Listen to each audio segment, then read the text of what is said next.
So time start studying with Pranav Raj. और फिलहाल आज हम बात करने वाले 3 टॉपिक्स के बारे में। एक तो बेस्ट स्ट्रैटेजी 9th क्लास के लिए, दूसरा फिर टाइम टेबल एक, और कुछ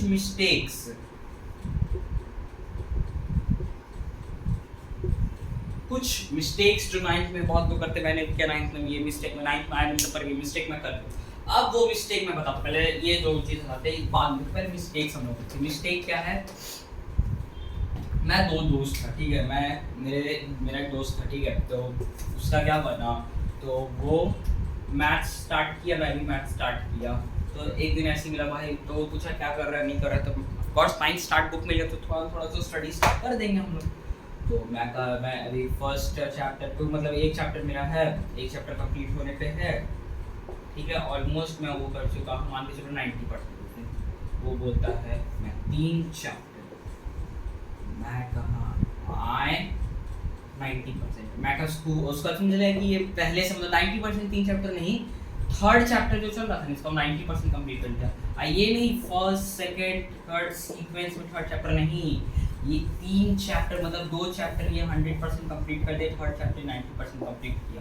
तो मुझे पता क्या लगा, मैं स्कूल से जब मिला तब मैं पढ़ना स्टार्ट किया। जब स्कूल से बुक मिला तो मुझे लगा कि ये शायद पहले से ये अर्ली बुक्स खरीद लिया होगा, कुछ नहीं, जैसे बाहर से बुक खरीद लिया, फिर बाहर से एनसीईआरटी प्रिंट कराया, फिर जो भी कुछ हुआ।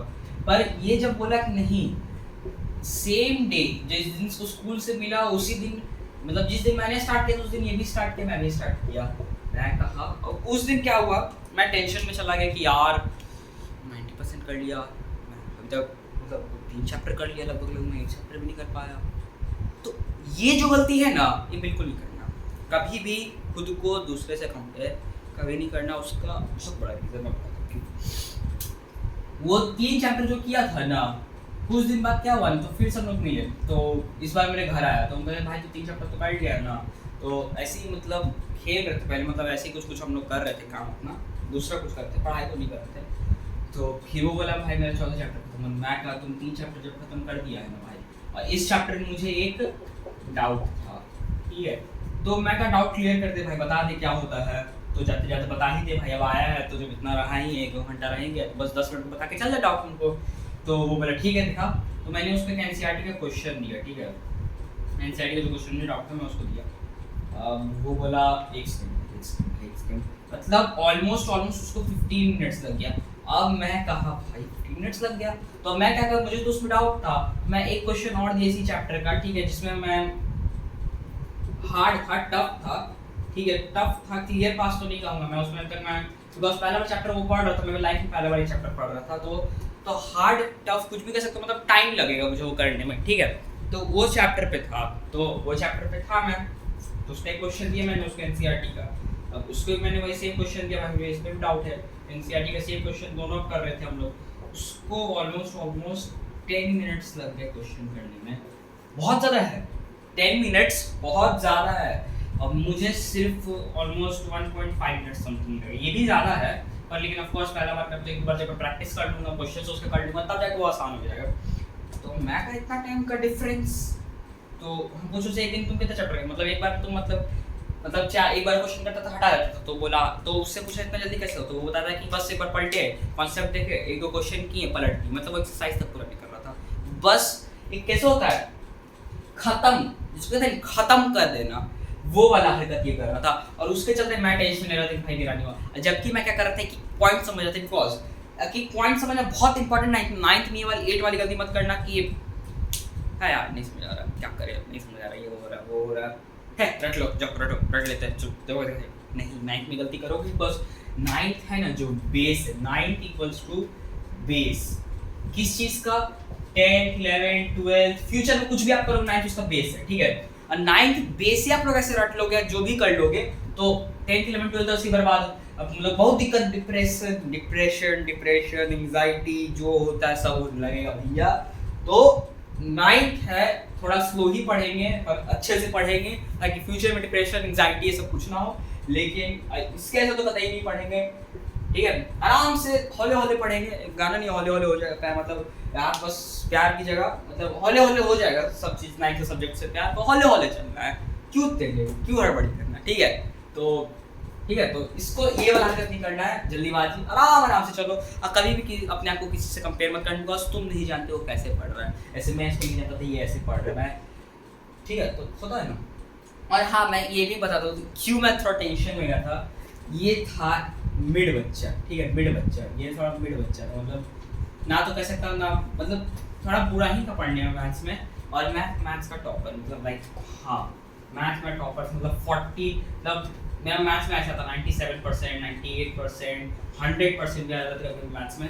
तो ये वाला बच्चा तो अभी मैथ में अचानक से ऐसे झटका, ऐसा कैसे हो गया, वही चीज़ थोड़ा टेंशन में। और 9th में अगर मैथ्स में ये चीज़ लाना है तो बहुत प्रैक्टिस करना पड़ेगा। और 9th में मैथ्स के लिए मैं अभी जो एक रेफरेंस बुक जो होता है, रेफरेंस बुक 9th में मैथ्स के लिए मैं आर एस अग्रवाल चला रहा हूँ, ठीक है, क्या R S Agarwal, this is the book which is presently I am using, this is the book presently I am using as a reference for my maths, ठीक है। तो ये बुक मैं भी आप लोग को रिकमेंड कर सकता हूँ, क्या रिकमेंड नहीं करूँगा, यही देख लो, मैं कर रहा हूँ, ये नहीं कर रहा है RS वाली पर, तो आप लोग कोई और बुक पसंद हो वो भी खरीद सकते हो, पर मैं RS वाली रिकमेंड करूँगा। अब ये तो हो गया मिस्टेक्स, 9th क्लास में जो बहुत लोग, बहुत लोग कहते हैं, सब मतलब लगभग सभी मिस्टेक करते हैं, मैं खुद मिस्टेक कहते हैं ये वाला। अब उसके बाद आते हैं स्ट्रैटेजी, कैसे पढ़े।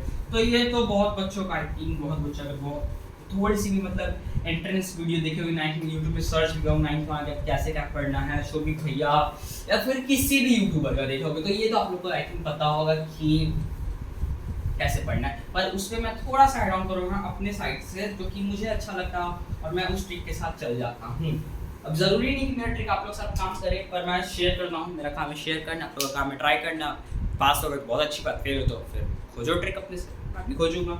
तो देखो, सबसे पहले तो one shot video as usual, कोई भी चैप्टर एक्सरसाइज चैप्टर देखना है तो एक्सरसाइज चैप्टर के पहले वन शॉट वीडियो, उसके बाद फिर NCERT line by line reading. उसके बाद एनसीईआरटी से रीड करो तो जो लग रहा है कि नहीं नोट्स बना लो, रीडिंग करते साथ ही नोट्स बनाते चलो, अंडरलाइन करते चलना, या तो अंडरलाइन कर लो तो नोट्स बना लो, मैं तो कहूँगा अंडरलाइन करो, बाद में अच्छे से पढ़ो, रीडिंग करो, फिर से करो तो फिर नोट्स बनाओ। फिर क्वेश्चंस एनसीईआरटी का, ठीक है। अगर इस प्रोसेस में मान के चलो चैप्टर में डाउट है तो टॉपिक में, या तो जाके फिर से वन शॉट देख लो, या तो उसको प्रॉपर वो जो टॉपिक है उसको प्रॉपर सर्च करो यूट्यूब पे और उसका एक प्रॉपर वीडियो देख लो, उसका प्रॉपर एक पर्टिकुलरली वीडियो उस टॉपिक का देख लो, ठीक है। तो अच्छे से टॉपिक हो गया। अब क्वेश्चंस यहाँ पे भी हो गया, तो एक्स्ट्रा क्वेश्चंस कर लो, ठीक है, ये एक्स्ट्रा क्वेश्चंस रेफरेंस बुक से ले लो।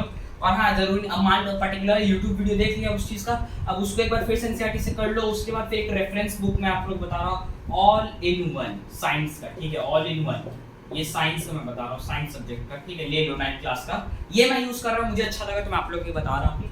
तो या तो आप लोग क्या करो, पहले एनसीईआरटी से पहले जब डाउट आए ना, तो सबसे पहले आप लोग एक बार ऑल इन वन साइंस से पढ़ के देखो, तब भी डाउट लगे तब प्रॉपर पर्टिकुलर यूज टॉपिक का वीडियो देखो। और जिस टॉपिक में मुझे डाउट आएगा, जैसे कि लेटेंट हीट, सब थोड़ा ज़्यादा लेटेंट हीट में मुझे डाउट आ रहा है, मतलब अगर 9th का स्टूडेंट हो, अगर मैं वो मेरे लिए हार्ड है तो बाकी सबके लिए भी ऑफ कोर्स हार्ड होगा, तो उस चीज़ को मैं प्रॉपर तरीके से पढ़ूंगा और वीडियो निकाल दिया करूंगा, जिससे सबको आसानी से हो जाए याद। अब देखो, इसमें नहीं बताऊंगा क्या आप लोग को याद रखना है, क्या ट्रिक है याद करने की, जल्दी उसको मैं बताऊँ टाइम टेबल में। और टाइम टेबल में बेस्ट टाइम टेबल आप लोग को मैं नहीं बता सकता, ठीक है। अब आप लोग कहेंगे तो मैंने टाइटल थंबनेल, मतलब ये जो टाइटल था वीडियो का, तो वही था best time table for 9th, या फिर ये सब देख लो 9th का 9th बहुत अच्छे से चल जाएगा। तो देखो, टाइम टेबल आप लोग खुद डिसाइड करोगे, बिकॉज मैं तो जानता नहीं रूटीन आपका बुक पे कितने से कितना आपका स्कूल चलता है, पर हाँ ये बेसिक्स मैं आप लोग बता दूंगा कि ये जो एक होता है ना कि हाँ इस बेसिस पे मैं आप लोगों को टाइम टेबल, किस बेसिस पे आप लोगों का टाइम टेबल सेट कर सकते हो वो बता दूंगा। तो अब देखो मैं बताता हूँ कैसे, इसको इरेज कर लो जरा।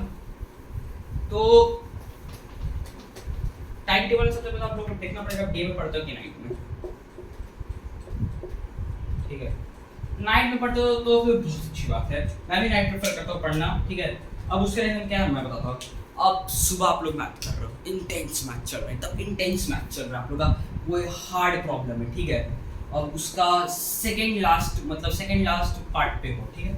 अब उसका एकदम सेकेंड लास्ट ध्यान से कर रहे हो, x + y + z + square + y square, ऐसे वैसे मतलब इंटेंस चल रहा है। आप लोग होने वाला अचानक से बहुत आता है, आलू ले लो, अजीब लगता है नहीं पार्ट। तो ये जो पार्ट है ना, ये जो पार्ट है ना, बहुत गुस्सा आता है, इरिटेटिंग लगता है। अब उन लोग का भी गलती नहीं है, वो लोग का काम है सेल करना है, वो लोग काम करेंगे, कुछ भी आवाज़ आएगा ही बाहर से, तो हम लोग कुछ कर नहीं सकते उस चीज़ पे। तो मैं उसमें रिकमेंड करता हूँ नाइट, इसलिए मैं नाइट में आके बैठता हूँ, कुछ हल्ला नहीं, एकदम शांति, एकदम शांति, पीस, पढ़ते रहो आराम से। हाँ, अब कभी कभी नाइट और डे दोनों दिमाग खराब करते हैं, तो नाइट ज़्यादा लोगों को दिमाग करता है। अब कब, जब